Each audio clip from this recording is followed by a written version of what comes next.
In the previous video, I mentioned briefly about the letters that don't join to the other letters on their left, the ones that come after it.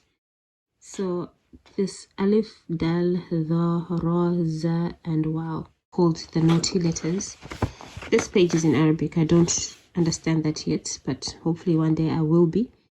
These ones are the naughty letters. They do not join to letters on the left. Arabic is joined handwriting. Can you see all these letters are joined?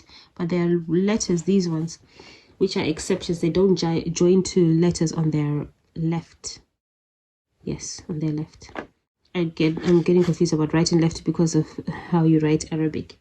So here is an example of alif in the Quran, because I'm opening random pages of the Quran to see if I can understand what I'm reading.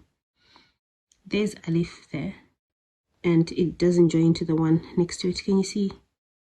On this part here, this is the alif.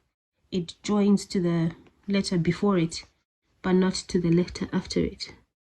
So if there was a letter here before it, it would join, but here it doesn't. And it's nice to see examples of what you're learning in the Quran. Thanks for watching, and see you in the next video.